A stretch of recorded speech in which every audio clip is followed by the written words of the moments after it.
Welcome to this session on the URL frontier.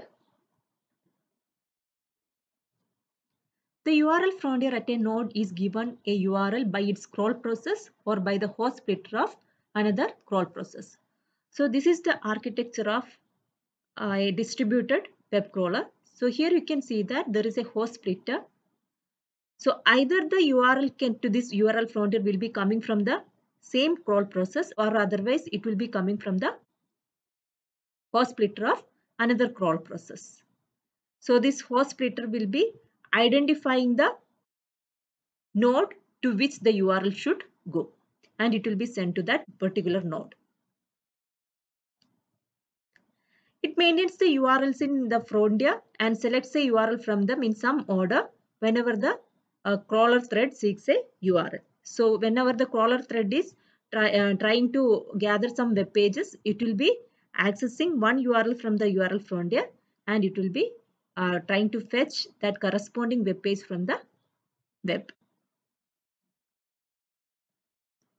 There are two important considerations that govern the order in which URLs are written by the frontier. First one is the priority and second one is the politeness. When we consider the priority, high quality pages that change frequently should be prioritized for frequent crawling. Thus, the priority of page should be a function of both its change rate and its quality. Why it should be a function of both its change rate and its quality? We can see that the spam pages will be changing frequently. So if you're considering just the change rate, the chances of fetching the spam pages are more. So we have to ensure that the priority of a page is a function of both its change rate as well as its quality. Now let us consider the politeness. By politeness, it means that we must avoid repeated fetch requests to a host within a short span of time. The chance of fetching from the same host, it is more because you can see that in a web page there will be hyperlinks to other web pages, and hence many URLs link to other URLs at the same host. So there is high locality of reference, and because of this reason you can see that chances of sending a repeated fetch request to the same host within a short time span is more. And as a result, a URL frontier implemented as a simple priority queue might result in a burst of fetch requests to a host. And this might occur even if we were to constrain the crawler so that at most one thread could fetch from any single host at any time. A common heuristic is to insert a time gap between the successive fetch request to a host that is an order of magnitude larger than the time taken for the most recent fetch from that host. So if the previous fetch request took 10 seconds, we have to ensure that the time gap between the subsequent fetch request, it will be more than 10 seconds.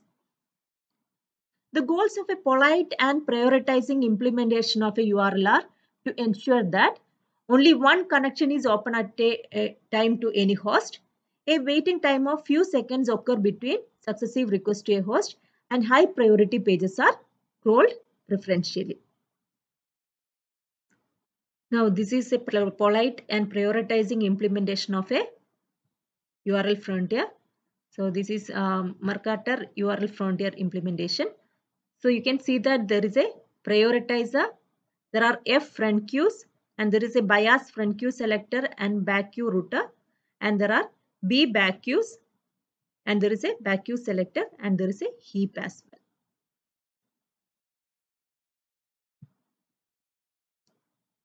Now the two major submodules of this implementation are a set F of front queues and a set B of back queues. And we have to remember that all these queues are implemented in the FIFO manner, first in, first out manner.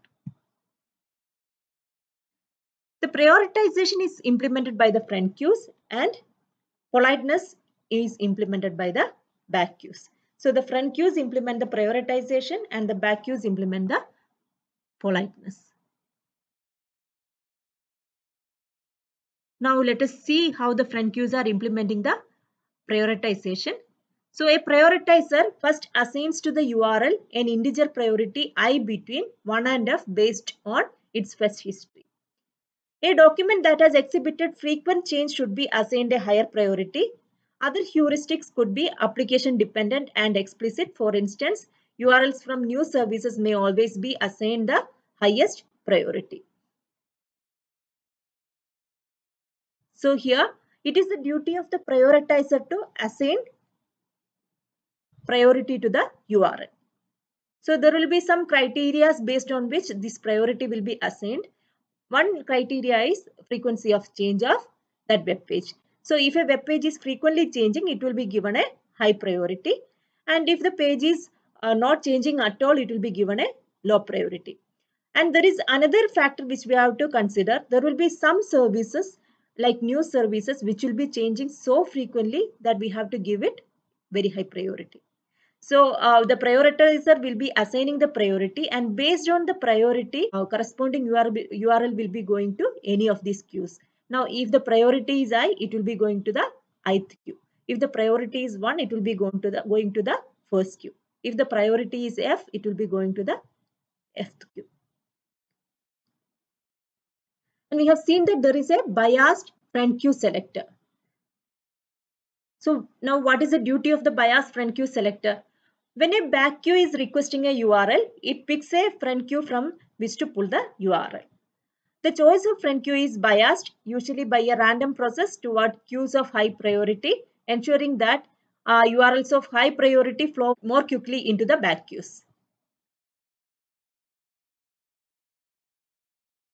So this is the biased front queue selector. So when a request comes from the back queue, a biased front queue selector will be selecting any of these queues, and from any of these queues the URL will be selected and it will be given to the back queue by the back queue router. It is a biased front queue selector. Why is it called a biased front queue selector?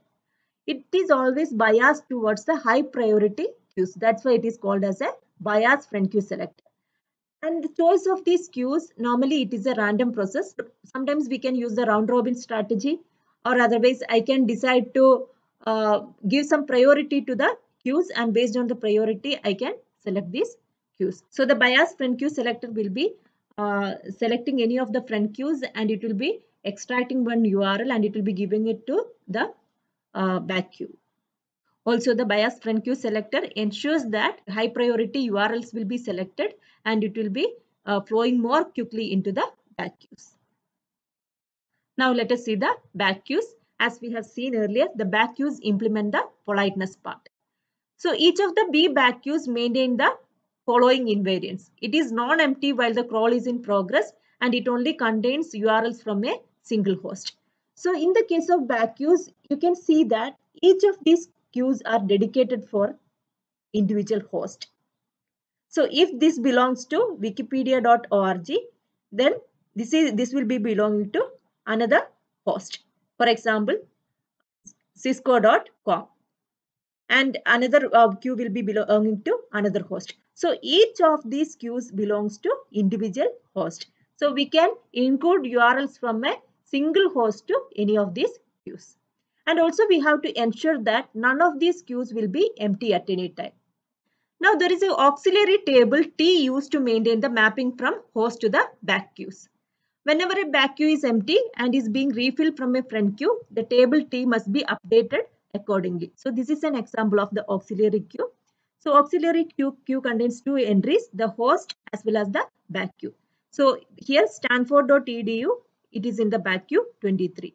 All the URLs from the microsoft.com, it is in the back queue 47.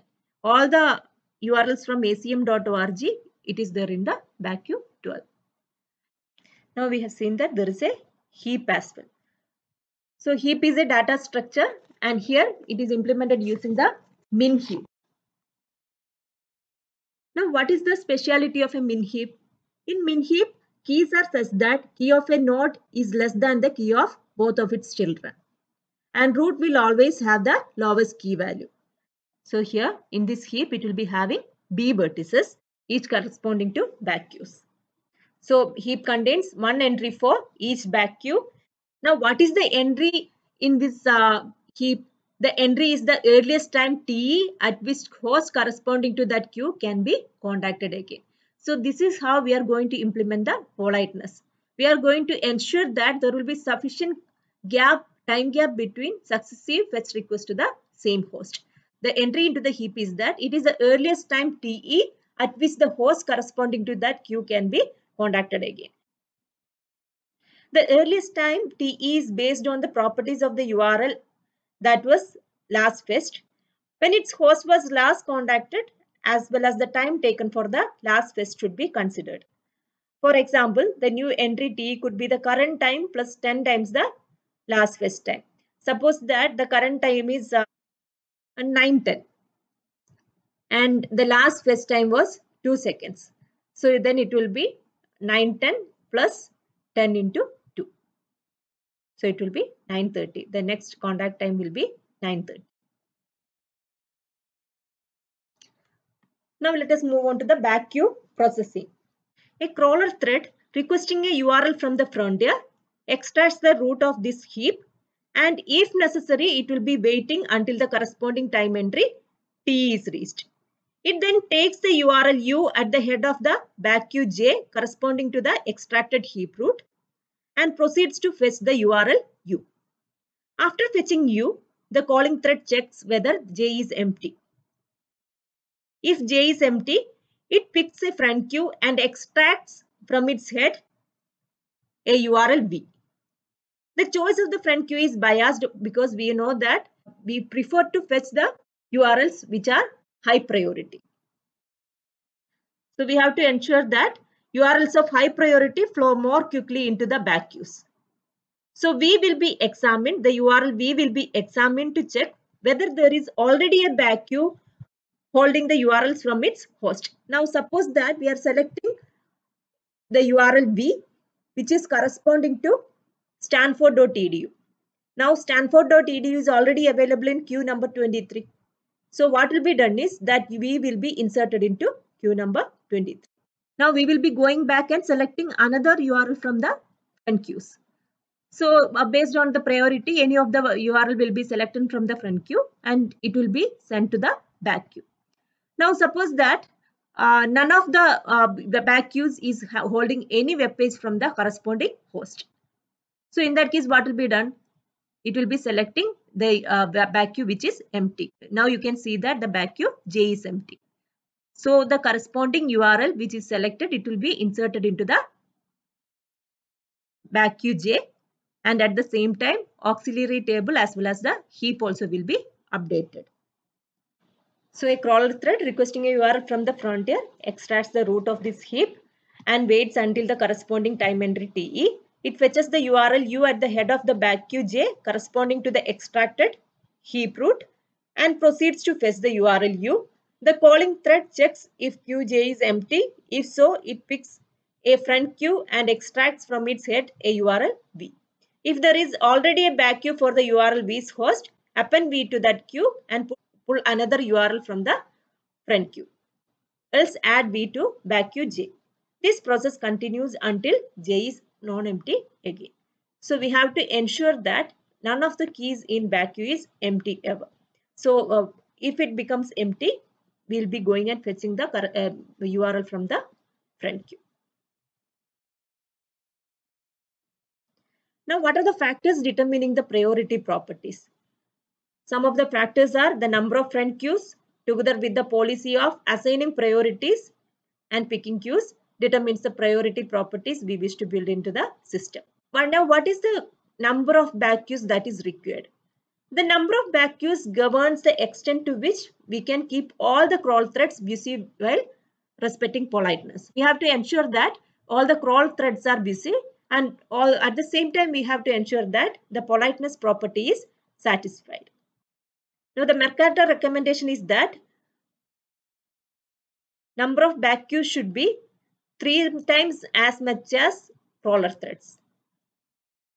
So there should be 3 times as many back queues as crawler threads. Suppose that we are having 100 crawler threads. In that case, we should have 300 back queues. So if you are having such a criteria, we can ensure that all the crawl threads will be busy, and also we can ensure that politeness property is satisfied. And again, on a web scale scroll, the URL frontier may grow to the point where it demands more memory at a node than it is available. So in that case, the solution is to let most of the URL frontier reside on a disk. A portion of each queue is kept in memory, while more brought in from disk as it is drained in memory. So this is the URL frontier. In the case of URL frontier, we have seen that there are mainly two submodules, the front queues as well as the back queues. Front queue is used for prioritization and back queue is used for the politeness. With this, we wind up this session. Thank you.